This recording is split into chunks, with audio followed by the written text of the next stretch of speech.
Let start. हम लोग चलो आज देखते हैं क्लास 10 का हिंदी मीडियम वाले का फॉर्मूला। देखो, जहां तक होगा, यदि कि जहां तक होगा 14 तक करवा पाऊँ तो ठीक है, नहीं तो देखते हैं आधा तक कराऊंगा। हम लोग का क्लास 10th का पूरे पूरे गणित का सूत्र देखेंगे हम लोग। सूत्र, पूरे गणित का हम लोग सूत्र देखेंगे क्या। इसमें चैप्टर 1 से लेके 14 तक जो जो भी है, आज जैसे संख्या है, वास्तविक संख्या, बहुपद, ये सब जितना भी है उस सब का हम लोग सिर्फ फॉर्मूला देखेंगे और विथ एग्जाम्पल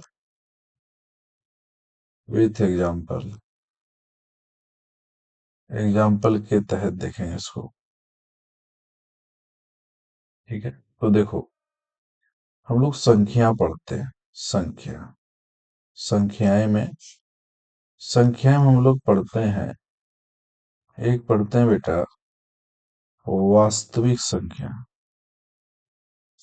वास्तविक संख्या, और एक होता है अवास्तविक संख्या। यानी अवास्तविक संख्या, या वास्तविक तो नहीं बोलते, काल्पनिक संख्या बोलते हैं हम लोग इसको। यानी काल्पनिक संख्या। तो वास्तविक संख्या में भी इसको दो पार्ट में इसको बांटा गया है, ध्यान रखना। एक को बांटा गया है परिमेय संख्या में। परिमेय संख्या, एक होता है अपरिमेय संख्या।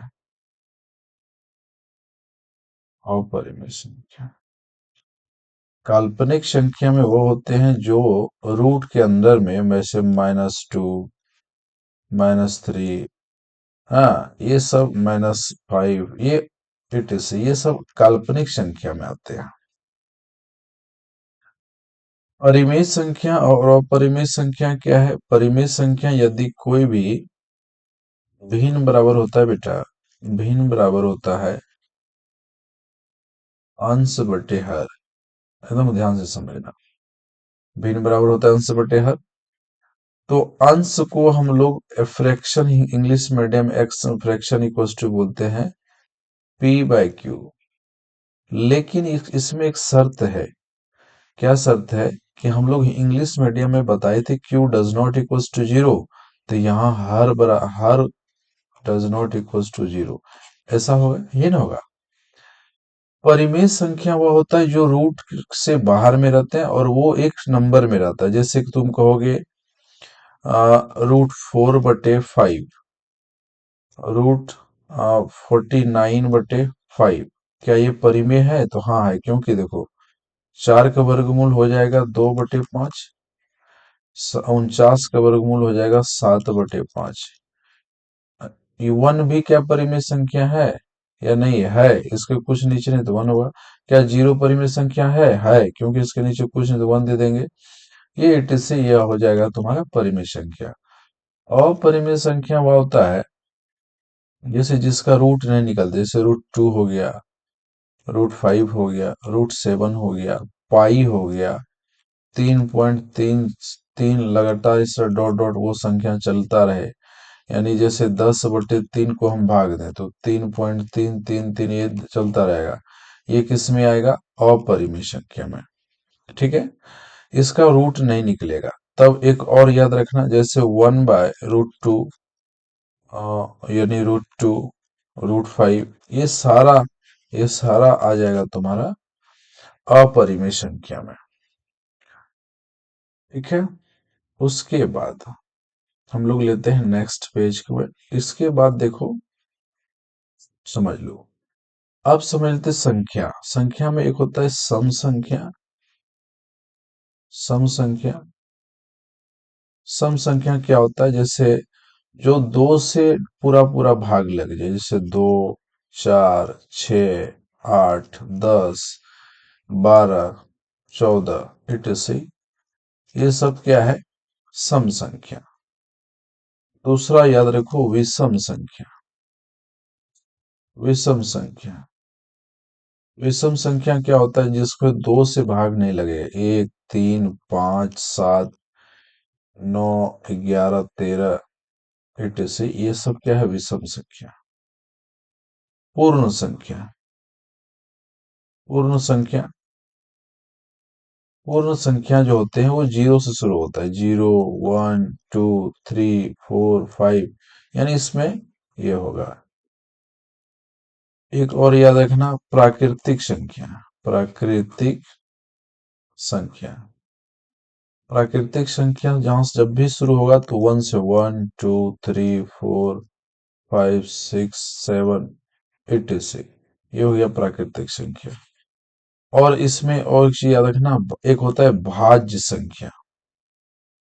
भाज्य संख्या, तो भाज्य संख्या क्या होता है? जो जिसका फैक्टर दो से ज्यादा हो, यानी जिस संख्या का फैक्टर दो से ज्यादा हो। जैसे सब भाज्य संख्या कहाँ से स्टार्ट होगा? 4 होगा, दो नहीं होगा। देखो, दो, ये दो, दो देखो, इसका फैक्टर 1 एंड 2 ही होगा और कोई नहीं। यानी यानी कह रहा है कि दो से जिसका ज्यादा, इसको याद रखो, इसको याद रखना, वह संख्या जिसका दो से ज्यादा, दो से ज्यादा गुणनखंड हो, खंड हो, दो से, दो से भाज्य संख्या का।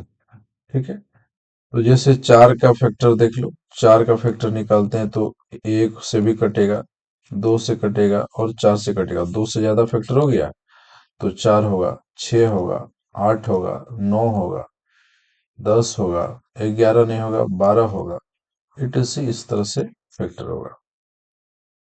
तब कहोगे अभाज्य संख्या, ये नंबर भी डाल सकते हो, हम नंबर नहीं देते हैं, मेरा आदत नहीं है, लेकिन फिर भी तुम लोग कहोगे, इसको नंबर डाल सकते हैं हम लोग।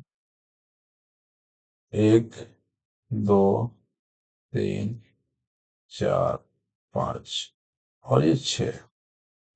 अभाज्य संख्या, अभाज्य संख्या क्या है? जिसका फैक्टर जो है ना, जिसका गुणनखंड, देखो जैसे अभाज्य संख्या सबसे छोटा, सबसे बोलेगा, सबसे छोटा अभाज्य संख्या,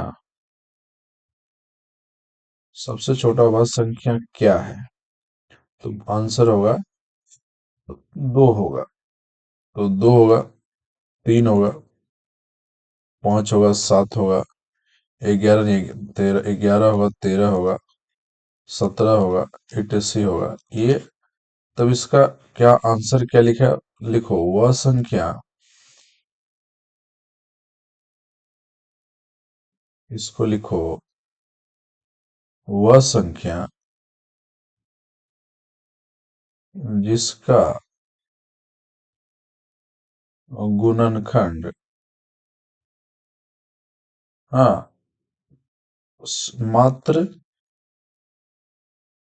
2 हो, 2 हो, हाँ मात्र 2 हो। जैसे, जैसे हम लेते हैं 2, 2 का गुणनखंड 1 और 2, 3, 1 और 3, 5, 1 और 5। देखो कितना, कितना गुणनखंड? मात्र 2। देखो सबका 2 हो रहा है।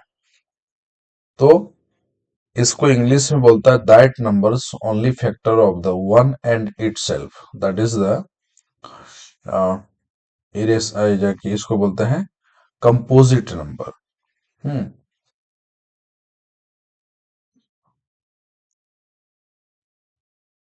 अब आगे चलते हैं हम लोग।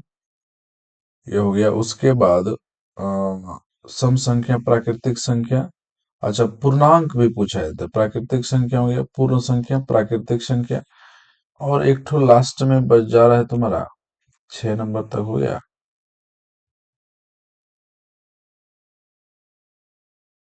7। देखो, एक है पूर्णांक। पूर्णांक पूर्णांक संख्या माइनस से स्टार्ट होता है, निगेटिव, जिसको हम लोग इंटीजर इंग्लिश में बोलते हैं। जैसे हम लोग कहे, अब जैसे कंपोजिट नंबर बोले हम, कंपोजिट नंबर, तो कंपोजिट नंबर इसको बोलते हैं हम लोग भाज्य संख्या बेटा, भाज्य संख्या। ठीक है, तो इसको भी याद रखना, कहीं कहीं लिखा आता है। और यदि उसमें से आ जाए प्राइम नंबर, प्राइम नंबर, तो इसको बोलते हैं अभाज्य संख्या, अभाज्य संख्या। ये दोनों चीज याद रखना। पूर्णांक होता है -2, -3, -2, -1, 0, 1, 2, 3, इस तरह से लगे रहेगा, चलेगा, तो इसको हम लोग बोलते हैं पूर्णांक। अब हम लोग चलते हैं, ये बात समझ में आ गया। उसके बाद देखते हैं, एक आता है सअभाज्य संख्या। क्या आता है? 8 नंबर देखो, सह सह अभाज्य, सअभाज्य संख्या। सअभाज्य संख्या वह होता है जिसका एचसीएफ, जिसका एचसीएफ सिर्फ 1 हो, या कॉमन संख्या सिर्फ एक हो, ज्यादा नहीं हो, एचसीएफ 1 हो। जैसे कि एग्जांपल लेते हैं हम लोग, जैसे 2 3 लेते हैं बेटा, 5 7 लेते हैं, 1 5 लेते हैं, 1 4 लेते हैं, कुछ भी लो। तो इसका देखो, हमेशा इसका दोनों का कोई फैक्टर नहीं है तो 1 है, सबका फैक्टर है, तो इसको को प्राइम नंबर जैसे बोलेगा तो सह अभाज्य संख्या पूछ ले तो बोलना 1। क्यों? क्योंकि देखो, 2 को 3 से भाग दो एक बार में, फिर 2 को भाग दो 2 बार में, कट गया, तो जो कटा ना यहाँ ही, तो इसका एचसीएफ कितना निकला? 1। तो ये हो गया तुम्हारा सह अभाज्य संख्या। उसके बाद इसमें आता है बेटा वो संख्या, कौन संख्या? पहली संख्या या पहला व्यंजक इंटू दूसरा व्यंजक, ये देख लो, हम बताते हैं।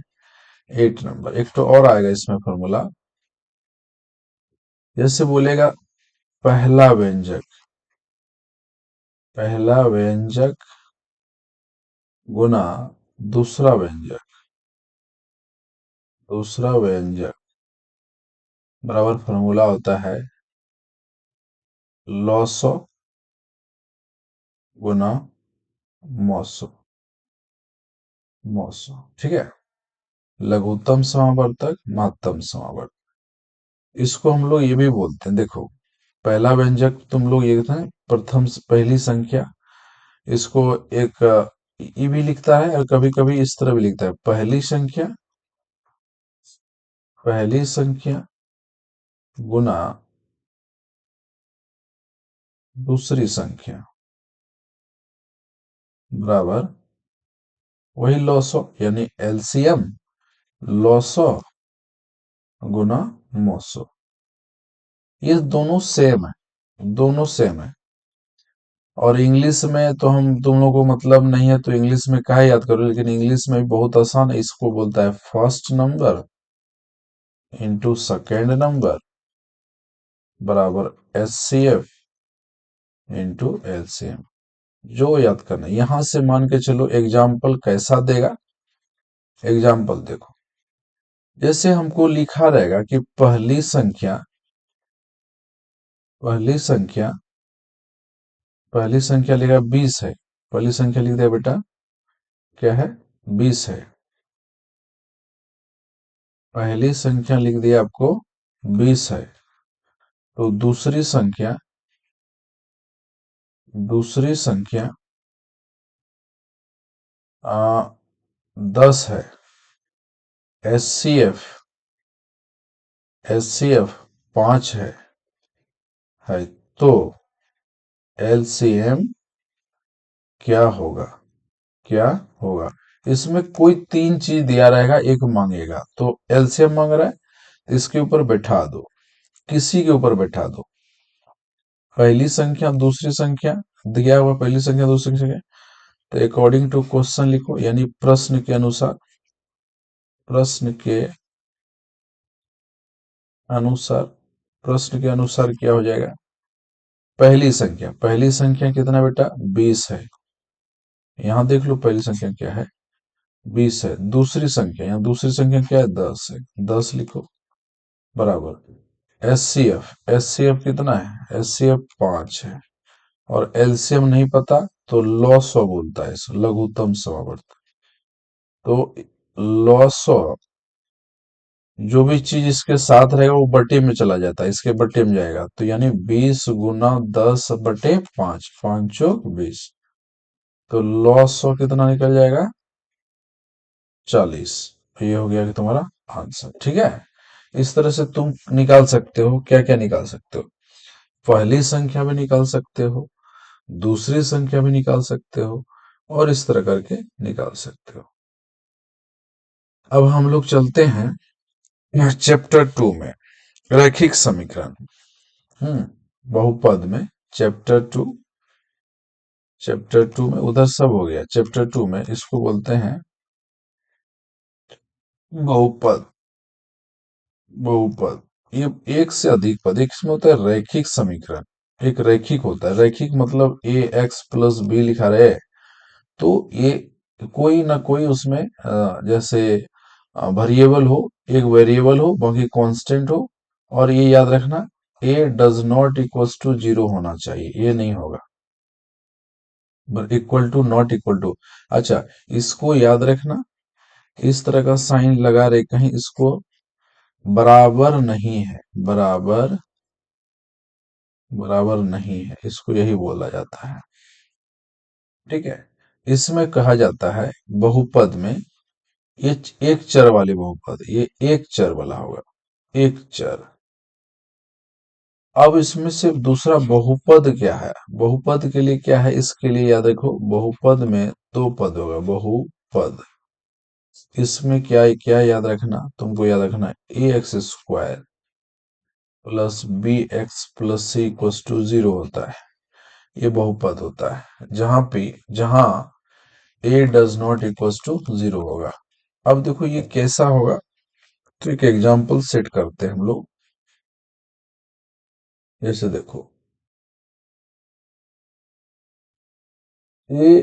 ax² + bx + c के फॉर्म में कोई यदि समीकरण, इक्वेशन आता है, इक्वेशन यानी इसको समीकरण बोलते हैं, समीकरण, तो मान के चलो 2x² है बेटा, +3x + 5 है, ऐसा है, तो a के जगह पे कौन सी है, वो नंबर होना चाहिए, और यहां भी याद रखना एक एक a कभी इक्वल नॉट इक्वल टू 0 होगा, क्योंकि यहाँ होना चाहिए, नहीं जैसे ये 0 हो जाएगा तो ये पूरा खत्म ना हो जाएगा, 0 × x करेंगे तो तब ये तो बहुपद होगा ही नहीं, तो इसमें से क्या कहा जाएगा कि x² का कोफिशिएंट a के जगह पे कौन हो जाएगा 2, और b के जगह पे कौन हो जाएगा 3, और c के जगह पे हो गया 5।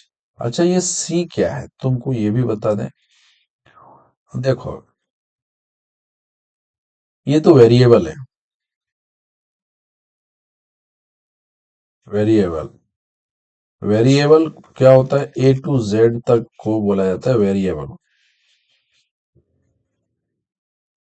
यदि नंबर सिर्फ लिखा रहे तो ये होता है कांस्टेंट, कांस्टेंट, कांस्टेंट मतलब होता है जो कभी बदले नहीं, हाँ स्थिर चीज, जो पर कभी, जैसे सी जहां लगा रहेगा, यहाँ सी लगा है, इसका मतलब ये क्या है, कांस्टेंट, वो नंबर होना चाहिए, उसमें वेरिएबल कभी नहीं होगा।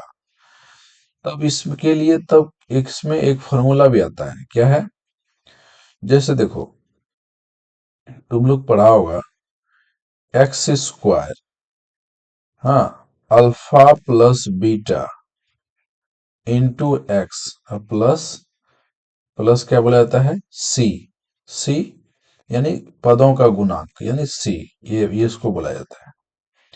तो ये वाला क्या होता है, alpha into beta, alpha alpha alpha plus alpha into beta, और सी माना कांस्टेंट। यहाँ पे इस भी कह सकते हैं पदों का गुणांक, या फिर इसको ये भी लिखता है अल्फा इंटू बीटा, यहाँ पे उसका आता है। तो इसको हम लोग क्या लिख सकते हैं, माइनस का एक्स का गुणांक और ये एक्स स्क्वायर का गुणांक, ये वाला होता है, ये एक्स स्क्वायर का गुणांक। और इसका इसका हम लोग एक और तरीका तुमको बताते हैं जो सबसे आसान है। यदि तुमको कहेगा पदों का योग, पदों का योग, पदों का योग, योग का पदों के योग का गुणांक, पदों के योग का गुणांक, जब इस तरह का बात करे तो तुमको लिखना होगा अल्फा प्लस बीटा, फॉर्मूला आता है माइनस बी बाय ए, और पदों का योग जब रहेगा तब, और यहाँ पदों का गुणांक सिर्फ रहेगा, पदों के योग का गुणांक है, और पदों का गुणांक, पदों का गुणांक, तो इसको लिखा था अल्फा इंटू बीटा यानी सी बाय ए। इसका एक एग्जाम्पल तुमको देता हूं, अच्छे से समझना। उस तरह हिंदी में जो लिखा है ना, ये तुमको बहुत गचपच हो जाएगा, याद नहीं रहेगा। हाँ, शून्यकों का गुणनफल, इसको ये भी बोला जाता है। एक चीज और याद रखना, इसको शून्य, इसको और दूसरा बोला जाता है, तो उसको भी याद रखो। इसको एक और, कहीं कहीं पदों का, इसको शून्यकों का गुणनफल, इसको एक और नाम है शून्यकों का योगफल, शून्यकों का योगफल। तुमको जो अच्छा लगे उसको करना है। तब इसको कैसे बनाया कैसे जाता है, तुमको एकदम अच्छे से समझाते हैं, एकदम रटना ही नहीं, रटने वाली बात ही नहीं। देखो, जैसे आपको कह दे कि हमको क्वाड्रेटिक द्विघात समीकरण, बहुपद ज्ञात करे, ऐसे लिखा रहेगा यहाँ पे, द्विघात कहाँ सा गया रे बाबा, बहुपद ज्ञात करे। आपको लगेगा बहुपद, बहुपद, द्विघात बहुपद या बहुपद ज्ञात करें, बहुपद समीकरण या समीकरण टाइप का ज्ञात करें। समझना, ये फॉर्मूला बता रहा हूं। जैसे कोई तुमको दे दिया नंबर ए में, उसका बोलेगा समीकरण, बहुपद समीकरण निकालना है, बहुपद समीकरण ज्ञात करें। तो तुमको कोई पॉइंट दे दिया, जैसे मान के चल के दे दिया 3 और 5 दे दिया। तब इसको कैसे निकालोगे, 3 5 का, इसको बनाना है इक्वेशन ऐसे, a x square plus b x plus c form में बनाना है। तो टेंशन मत लो, हम अभी क्या बोले, शून्यकों का योगफल। तो इसको क्या करो, यहाँ पे इसी को हम लोग बता रहे हैं माइनस बी बाय ए, और शून्य को अल्फा प्लस बीटा, ये वाला होगा पहली वाला। तो क्या हो जाएगा 3, और इसके नीचे कुछ नहीं तो 1 मान लो, कुछ नहीं तो 1 मान लिए। अब b के जगह कौन है 3, तो b बराबर माइनस बी बराबर 3 होगा बेटा। तो b बराबर क्या हो गया -3, वैल्यू निकल गया। और a का कुछ नहीं तो 1, क्या हो जाएगा, a का वैल्यू 1 हो जाएगा। फिर क्या होता है, पदों का गुणांक यानी अल्फा प्लस बीटा, यानी अल्फा इंटू बीटा सी बाय ए। तो अल्फा इंटू बीटा का वैल्यू ये वाला होगा, दूसरा वाला, तो 5, और सी बाय ए, ए का वैल्यू यहां दिया हुआ है 1, 80 हमको नहीं पता, तो सी बराबर क्या निकल जाएगा, क्रॉस मल्टीप्लाई करोगे ऐसे ऐसे तो 5 निकलेगा, ये निकल गया। तो हमें ये मिल गया, ए का वैल्यू क्या निकला 1, बी का वैल्यू क्या निकला -3, और सी का वैल्यू क्या निकला 5, ये निकला। अब इसके ऊपर वैल्यू डालेंगे, इसके ऊपर इसके ऊपर वैल्यू डालेंगे, ठीक है। तो ए की जगह क्या है, 1 है, तो 1 × x² प्लस बी की जगह कौन है, -3, -3 × x, प्लस सी की जगह क्या है, 5। तो क्या निकल गया, x² - 3x + 5। देखिए ये बन गया, इस फॉर्म में आ गया। तो ये वाला इस तरह का एग्जाम्पल तुम्हें दिया जाए तो बनाना है। इसका सबसे बेहतर एग्जाम्पल हम आपको बता दिए। अब हम लोग चलते हैं किसके पास, चैप्टर दूसरा, दूसरा में देखो, हम लोग चैप्टर 2 हो गया, चैप्टर 3 देखते हैं। चैप्टर 3 में क्या हम लोग पढ़ेंगे कि उसका नाम देख लेते हैं, क्या है, रैखिक समीकरण। क्या नाम है, एक चर वाले, दो चर वाले रैखिक समीकरण, दो चर वाले रैखिक समीकरण। ये बुक में लिखा है तुम्हारा, दो चर वाले रैखिक समीकरण। तो इसको हम लोग कैसे देखेंगे, देखो हम तुमको इसका तरीका बताते। इसमें दो ही चीजें, जैसे ए वन जैसे x हो गया, b1 y हो गया, और c, ठीक है। इसी तरह इसको लिखा जाता है। तो ए बी सी में लिखा जाता है। इसके बाद इसको क्या करना पड़ेगा,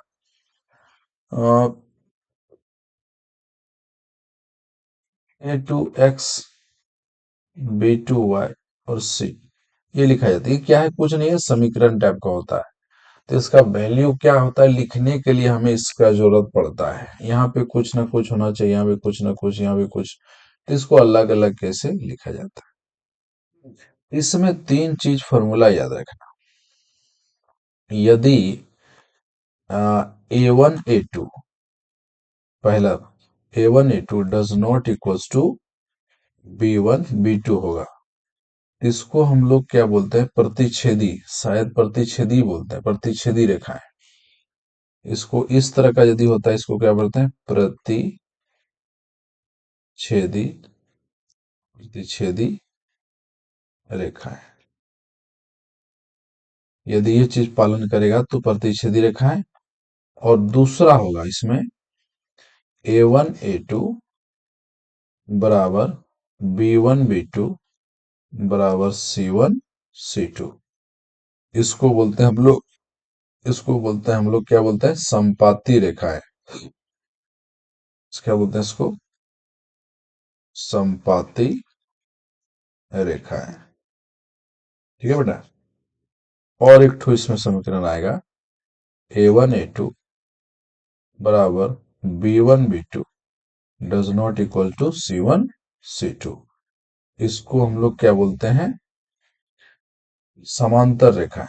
क्या बोलते हैं इसको, समांतर रेखाएं, समांतर रेखाएं। अब इसमें ये भी याद रखना, ये जब रहेगा तो इसमें से तुम ये भी याद रखना, संगत और असंगत का इसका बोला जाता है कि संगत और असंगत क्या है। इसमें देखो, ये यदि इस तरह ये फुलफिल करता है, इसका मतलब कोई समीकरण ले लेते हैं, 2x + 5y + 6, 3x + 2y + 6 5, कुछ भी ले लेते हैं। ये कुछ भी तरह का एक इक्वेशन दिया रहेगा, तो लिख लेना तुम लोग, a1 का वैल्यू 2 होगा, a1 b1 का वैल्यू 5 होगा, और c1 का वैल्यू 6 होगा। इधर आ जाओ, a2 का वैल्यू क्या होगा, 3, b2 का वैल्यू होगा 2, और c2 का वैल्यू होगा 5। इसको इसके ऊपर अप्लाई करेंगे तो इसको हम लोग बोलते हैं संपाती रेखा। संपाती, संपाती रेखा को बोलते हैं। तो इसको हम लोग संपाती रेखा को शांत भी बोलते हैं। हाँ, क्या बोलते हैं, शांत, या फिर संगत बोलते हैं, संगत। ये संगत होगा, और ये भी क्या होगा, संगत। ये फुलफिल करता है तब, और इसको एक और नाम से जानते हैं, असंगत। ठीक है, क्लियर। इसके ऊपर हम लोग कैसे इम्प्लीमेंट करते हैं देख लो। प्रतिच्छेदी रेखा याद रखना का फॉर्मूला होता है a1 a2 does not equals to b1 b2। और संगत यानी संपाती रेखा हुआ इसका अद्वितीय हल, इसको एक और बोलते हैं अद्वितीय हल। और इसका होगा अनेक हल। अनेक हल, बहुत हल होगा, इसका कोई हल नहीं। कोई हल नहीं, ये भी बोला जाता है, इसको याद रखना। ठीक है, चलो इसको अब हम लोग कैसे सॉल्व करते हैं, इसको हम लोग सॉल्व कैसे करेंगे हम लोग जरा देख लेते हैं। देख, ये हमने एग्जांपल दिया। अभी एग्जांपल अब जो आपको हम दिए, इसको हम लोग कैसे देखते हैं। a1 a2, देखो यहाँ पे बता देता हूँ। a1 a2 यानी कह रहा है कि ए का जगह पे 2 है बेटा, 2। और a2 इसके ऊपर चेक कर रहा हूँ, a2 का वैल्यू क्या है, 3। और डज नॉट इक्वल्स टू होना चाहिए, दोनों बराबर नहीं होना चाहिए। हाँ, b1 b2, b1 क्या है 5, और क्या है ये b1 b2 2 है। अब देखो 2 बटे यहाँ बराबर का ये डज नॉट इक्वल्स टू लिखा है, इसका मतलब ये सही है, राइट है, यानी सही है।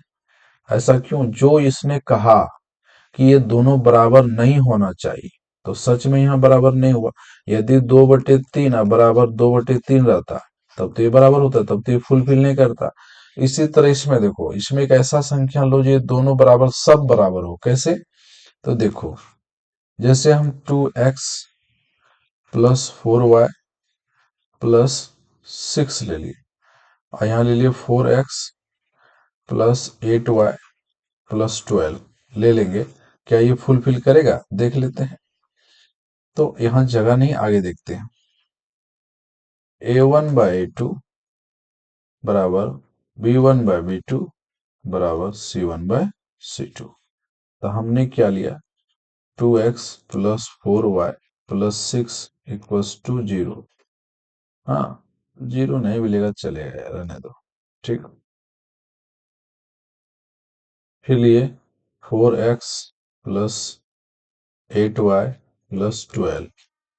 तब इसको लिख देखते हैं क्या बराबर है। a1 का वैल्यू हो गया 2, b1 का वैल्यू हो गया 4, और c1 का वैल्यू हो गया 6। a2 का वैल्यू हो गया 4, b2 का वैल्यू हो गया 8, और c2 का वैल्यू हो गया 12। इसके ऊपर डालते हैं, 2/4 बराबर 4 बटे, हाँ b2 8 बराबर 6/12। कटो, 2 दूनी 4, 4 दूनी 8, 6 दूनी 12। 1/2 बराबर 1/2 बराबर 1/2। देखो ये मैंने सब बराबर, ये क्या बोला था, ये भी बराबर होना चाहिए, ये भी बराबर, देखो सब बराबर हो गया। इसका मतलब ये क्या हो जाएगा, संगत, क्या हो जाएगा, संगत। और इसका अनेक हल होगा, अनेक हल। ठीक, ये हो गया, याद रखना। चलो आगे हम लोग देखते हैं श्रीधराचार्य। एक और फॉर्मूला इसमें आएगा, इसी में आएगा, वो कौन सा, मूल निकालने के लिए, मूल ज्ञात करें। तो इसमें क्या फॉर्मूला होगा, जैसे कि देखो कोई समीकरण दिया रहेगा, तो उसका मूल निकालने के लिए तुम्हें दिया जाएगा, तो उसका फॉर्मूला इतना, x बराबर -b plus minus root under D B square,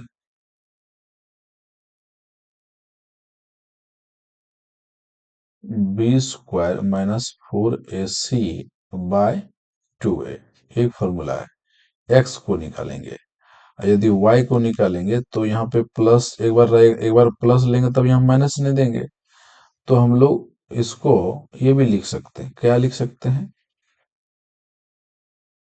यहाँ पे यदि आप एक बार प्लस लिए हैं ना, तो एक बार माइनस लेना होगा। यदि दोनों फॉर्मूला y को भी लिखते हैं तब, तो -b minus root under b² -4ac/2a।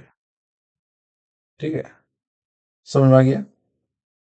इसको हम लोग मूल, वास्तविक व असमान मूल निकालने का फॉर्मूला यही है। और इसमें श्री श्रीधराचार्य, श्रीधराचार्य मूल श्रीधराचार्य सूत्र।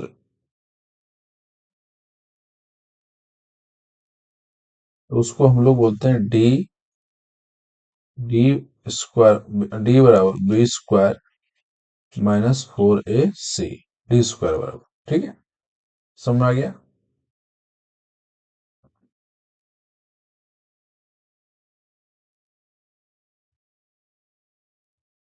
स्क्वायर नहीं देना क्योंकि ये रूट के अंदर होता है ना, ये देखो रूट के अंदर है ना ये। तो इसको हम लोग बोलते हैं श्रीधराचार्य। अब याद रखना कभी भी डी डी जो है ना, ये माइनस में नहीं आएगा, डी ग्रेटर देन जीरो, यानी डी हमेशा जीरो होगा। और जो है ना, डी जो है ना, ये जीरो से छोटा नहीं होगा, जीरो से छोटा नहीं होगा, और ये ऋणात्मक नहीं होगा, ऋणात्मक नहीं होगा, ठीक है ना, ऋणात्मक नहीं होगा, ये याद रखना। क्योंकि जैसे ऋणात्मक हो जाएगा, डी क्या कहाँ पे होता है, इस जगह पे डी हम लिख सकते हैं इसको, और हम लिख सकते हैं -b + √(d/2a), ये भी होता है। तो डी के जगह पे ये है ना। तो इसके लिए इसको हम यहीं पे स्क्वायर दे देंगे तो ये रूट हट जाता है, तो रूट में रखने के लिए यहाँ डी नहीं है, ये रूट नहीं होगा, स्क्वायर नहीं होगा, क्योंकि ये रूट के अंदर में। तो ये रूट के अंदर में इसको हम लिख सकते हैं, ये फॉर्मूला होता है, डी के जगह पे ये होता है b² - 4ac। क्लियर, यहाँ तक कोई दिक्कत नहीं है। अब हम लोग चलते हैं चैप्टर चैप्टर 5 पर। चैप्टर कौन सा पढ़ा है अभी आपको बताए, चैप्टर 4 में श्रीधराचार्य 4 हो गया, चैप्टर 5 इसमें कुछ बचा नहीं है। देखो चैप्टर 5 में हम लोग क्या पढ़ेंगे, समांतर श्रेणी, समांतर श्रेणी, समांतर श्रेणी, ये क्या होता है, ये होता है बेटा एकदम ध्यान से रखना, जैसे कोई a1, a2, a3, a4 dot dot an लगा रहेगा, तो समांतर श्रेणी में आता है। एग्जाम्पल में देख लो, जैसे 2 है, 4 है, 6 है, 8 है, 10 है, डॉट डॉट 50 है, ऐसे कुछ दिया है।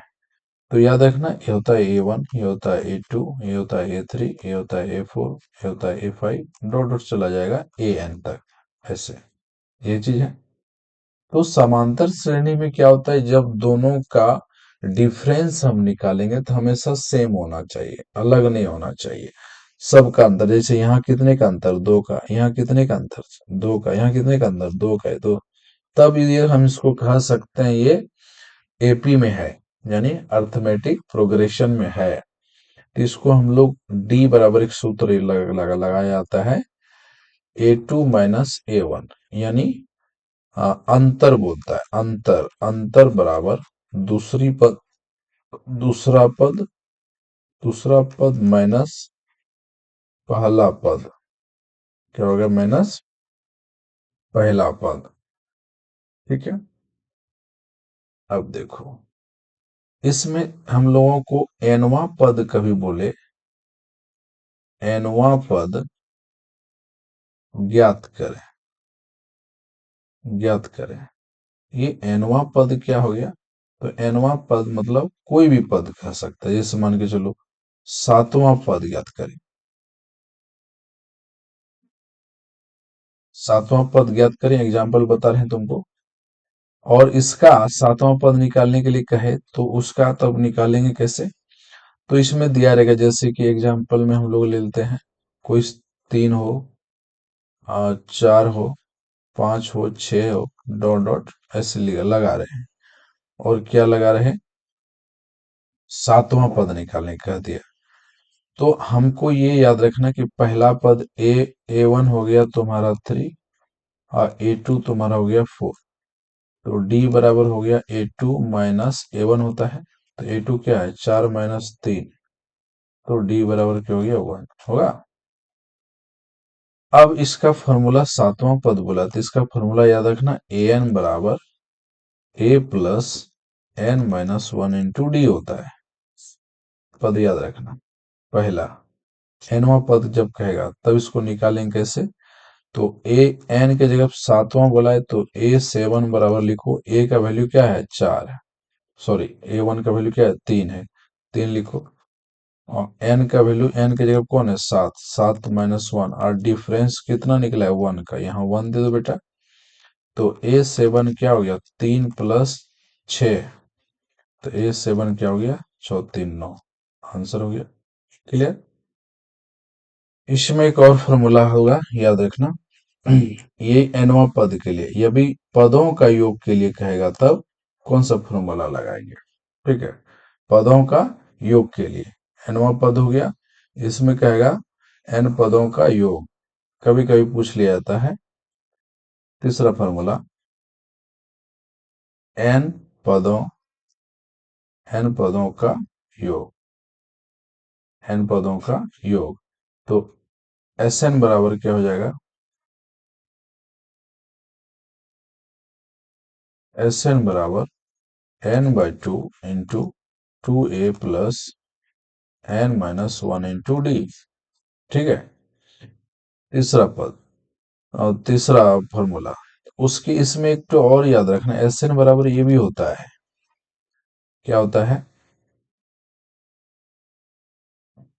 एस एन बराबर एक और फॉर्मूला हो जाएगा। जैसे पूरा टर्म होता है ना, जैसे हम लोग लिखते हैं, ऐसे बता देते हैं, ए प्लस ए एन लिखते हैं या एल लिखते हैं इसको, ठीक है। एल भी लिखते हैं कहीं कहीं और ए एन लिखते हैं, तो हम लोग इसको n/2 करते हैं। ये भी फॉर्मूला एक होता है n/2 A plus A N.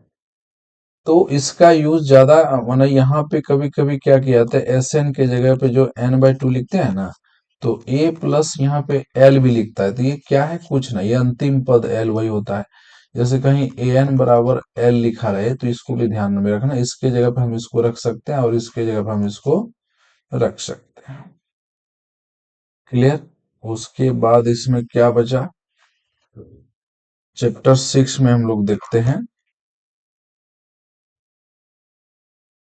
ये इसका एग्जाम्पल एक देता हूं तुम्हें, देखो जैसे लिखा रहेगा एग्जाम्पल, पदों का योग, जैसे 2 + 4 + 6 + 8 + 10 + 15, हाँ इस तरह दे दिया जाए 105 इस तरह करके, 2 × 4 तो 6, तो दो दो का डिफरेंस होना चाहिए, इस तरह कल मान के चलो 104 दे दिया।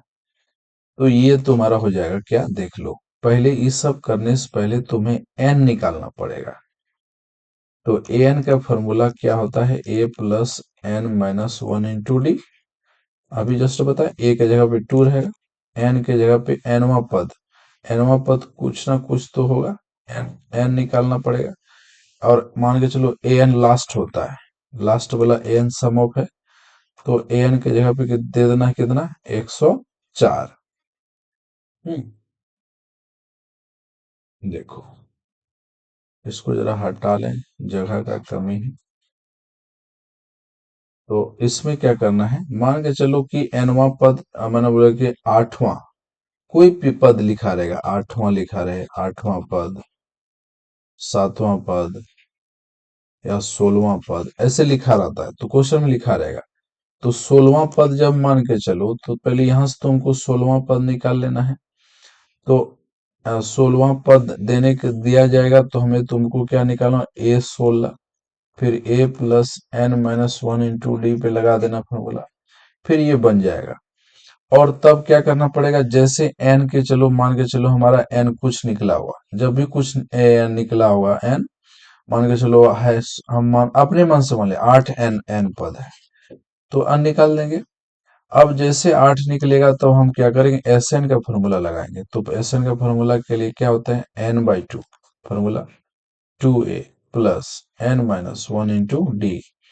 तो S n minus sum of होता है टोटल नंबर, वो वाला, ठीक है। तो एस एन हमको निकालने कहेगा, तो एन एन के जगह पे कौन सा बोला है 8 दे दो, तो n/2 यानी नंबर ऑफ कितना है 8/2, ठीक है बेटा। 2 ए के जगह पे 2 और प्लस कितना होगा 8-1, और डिफरेंस कितना होगा 2 का डिफरेंस है 2, तो यहाँ हो जाएगा 4, 4 प्लस यहाँ पे कितना हो जाएगा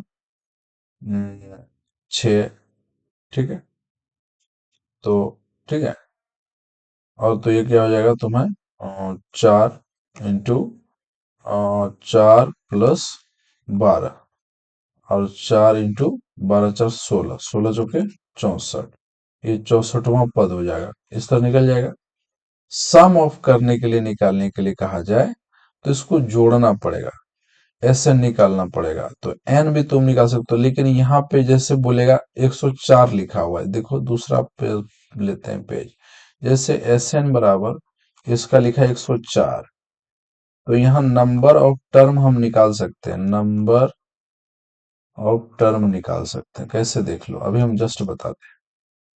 तो एस एन बराबर हो गया बेटा 104, फिर मैं क्यों लिख रहा हूँ, फिर क्यों लिख रहा हूँ भाई, तो यहाँ पे लिखो 104, n/2, n तुमको नहीं पता, 2a का वैल्यू 2, n - n नहीं पता, और इंटू 2, डिफरेंस कितने था, किसी भी सवाल को ले लो, कोई दिक्कत नहीं है, किसी को भी तुम लेके बना सकते हो।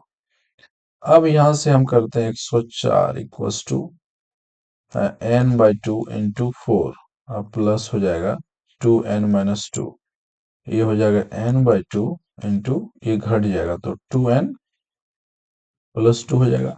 यहां से क्या करो, 104 बराबर हो जाएगा, इसको दो कॉमन ले लो तो 2 × n पहले से है 2, यहाँ क्या बचेगा n + 1, n बचेगा, 2 कॉमन लेते कट गया, तो 104 बराबर क्या निकलेगा, n² + n।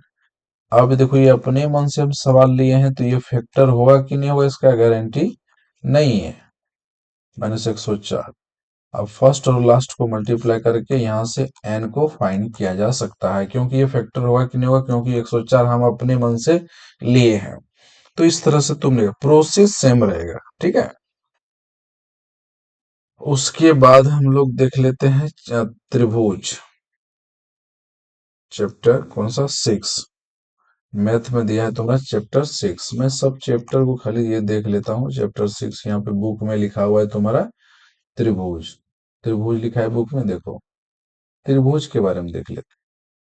त्रिभुज कहता है कि हम लोगों का एक त्रिभुज बनेगा ऐसे, ए बी सी, और बीच में कोई एक ऐसे लगा दिया जाए, कट लगा दिया जाए, हाँ, तो इसमें से डी ई आप दे दीजिए, तो एग्जाम में कभी कभी पूछ लिया जाता है, ये भी पूछ लिया जाएगा, ये मिडिल वाला पॉइंट दे देगा, ए बी सी और डी, ठीक है ना, यही लास्ट बताते हैं, फिर कल देखेंगे। तो इसको हम लोग कैसे करेंगे, तो देखो इसको कैसे लिखेंगे, इसको लिखा जाता है प्रमेय के अनुसार, प्रमेय आपका कुछ होगा 6 पॉइंट कुछ 1 था, क्या प्रमेय का नाम था वो देख लेना तुम लोग, तो प्रमेय 6.1 या कुछ 6.2 कुछ ऐसे था लिखा हुआ, तो रहने दो, ऊपर में जो लिखा हुआ देख लेना। इसका रूल क्या होता है, रूल मतलब जिसको हम लोग नियम बोलते हैं, नियम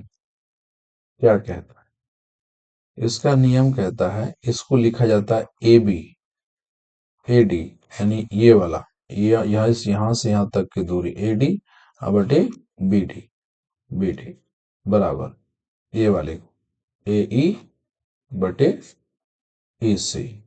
अब इसका एक एग्जाम्पल हम आपको देते हैं, जैसे देखिए ऐसा दिया हुआ है, यहां से कोई गया है A B C D E, मान के चलो ये 5 सेंटीमीटर, ये 10 सेंटीमीटर, ये 15 सेंटीमीटर, और ये निकालना है आपको, ये नहीं पता, ये एक्स दे दिया, तो आपको ऐसे निकालना है, 5/10 लिखना है और 15/x लिखना है, फिर कटिएगा 5 × 10, 1/2 और 15/x, तो 2x बराबर हो गया, सॉरी ऐसे 2x होगा रे, इसको क्रॉस मल्टीप्लाई करो, इसको इधर से और इसको इधर से, तो 2x बराबर हो जाएगा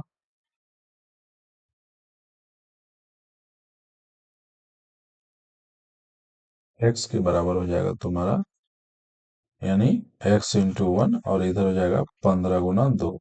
तो x बराबर कितना है, 30 सेंटीमीटर। तो ये वाला डिस्टेंस कितना निकलेगा, 30 सेंटीमीटर। इस तो निकला।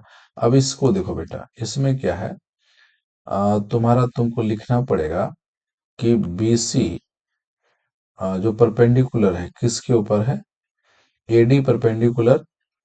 पहले पहले उसको लिखा जाता है, पहले परपेंडिकुलर को।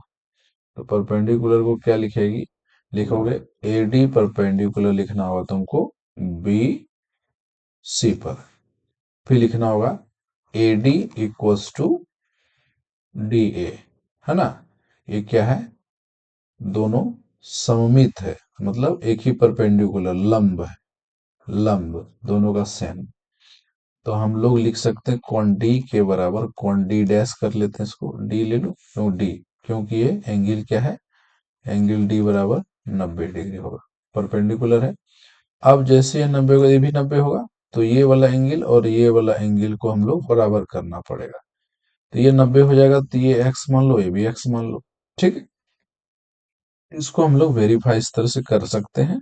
तो ट्रायंगल ले लेंगे, ए डी बी बराबर ट्रायंगल इधर का ले लो, ADC, ADC, इस तरह करके इसको सॉल्व करके देख लेना, बन जाएगा। इतना ही रन है। अभी हम लोग अभी इसके आगे नहीं कर पाएंगे, कल इसके बारे में हम लोग देख लेंगे। फिर निर्देशांक ज्यामिति, हम सारा फॉर्मूला तुमको, जो भी क्लास 10 में पढ़ रहे हो, क्लास 10th क्लास में जो हिंदी मीडियम का स्टूडेंट है, हिंदी मीडियम, उसके लिए मैं ये पढ़ा रहा हूँ। उसको इसमें हम क्या करेंगे, 1 से लेके 14 तक सारे सारे सूत्र को एग्जाम्पल उदाहरण सहित समझा देंगे। ठीक है, bye, thank you watching my video, take care in future. ठीक है माय डियर।